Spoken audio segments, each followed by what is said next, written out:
Hey,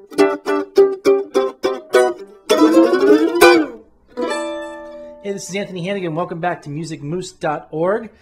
We've had a lot of feedback on some people out there that are looking to get the, what is this chop or this vamp? Well, I'm going to show you a little bit about it today. Basically what we want to do is exactly what it sounds like, is a chop. Okay? You can do it, and what I advise everybody too, when you're in the jam scenario, and we looked at our chord charts from early on, a chop you can pretty much run over top of anything. You can actually play a song just with rhythm sometimes, but if you want to, it's there for keeping the rhythm. And basically the way that I do it, and what I was just about ready to say too, you don't even have to even push down the strings. If you run into a situation where you're jamming, you could pretty much, you can just chop, just mute the strings across, just lay your fingers right across.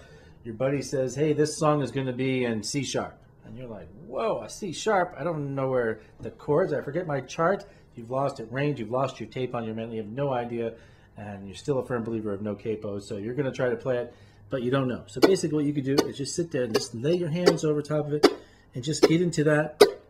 And it's kind of like down, a little rest, down. And it's really a rhythm thing. So, you know, if you're going to work in conjunction with your foot too, it's going to go on the offbeat of what your foot is. So if I'm tapping, and I can kind of speed up. And it's very closely related to a drummer. A drummer, if you listen to some of the, it doesn't have to be a real flashy drummer, but just a drummer that has really good timing. Listen to the stuff that they're doing on their snare drum especially. That's where you come into play. That's pretty, the mandolin's a very percussive instrument, and remarkable things can be done with just the chords and the chop. So let's get into the fundamental basics of the chop. Let's hit a G chord.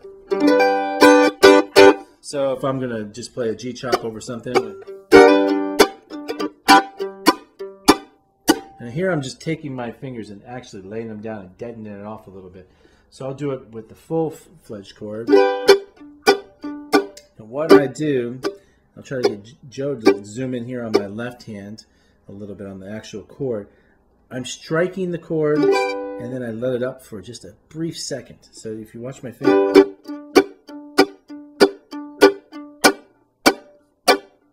that kind of gives it that choppy sound. That's where the chop comes from. And the same thing goes with all the chords. It's like a down, and I let it up to just deaden the strings to get that full chop sound. By letting it up, it stops all the vibrations. Now here's down. I'll show you the difference real quick. And here's what happens if I let it up. It stops immediately. Both the right hand is the same, and both times, there it is. I'll just strike it down, and it rings. But now here it is as soon as I let go. I can let go later, or I can let go sooner. It all depends on when you let up. It's just kind of close to what the, on a piano too, if you hit a note, let it go. So you want to get in the habit of just doing, C is a good chord to work with because you only have to use the 3 fingers there for you beginners. But basically get into push down, let up, push down, let up. And you're going to be pushing down while you're chopping, when your right hand's going down. And then up, down.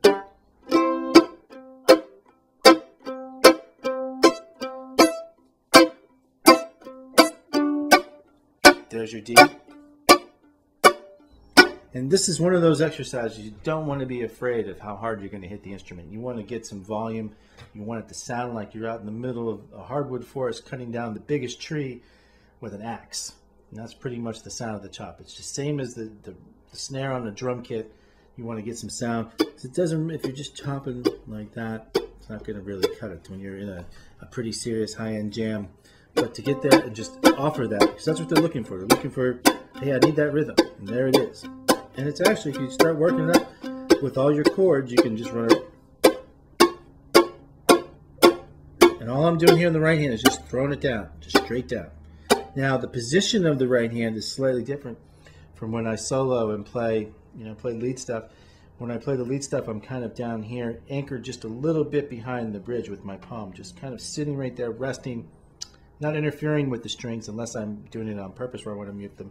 But for the chop, my arm is pretty much up, so it's free of all obstructions. And I kind of plant it right back here a little bit, just on the crest, but I let the arm kind of go.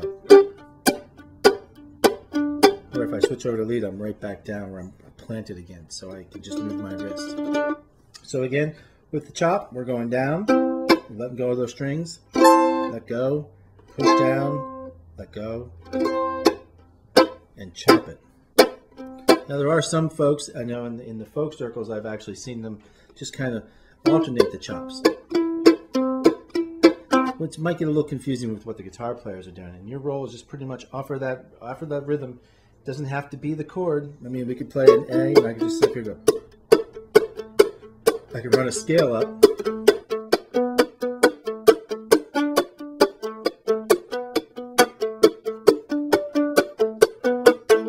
Or I could chop the whole chord.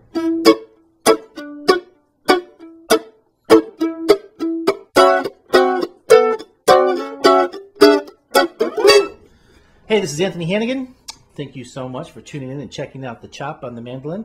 We're going to get more into rhythm and stuff right in the future, but for right now, that is the chop. Not a big mystery. Everyone can do it, so get cracking on that axe. We'll talk later. Moose on, everyone.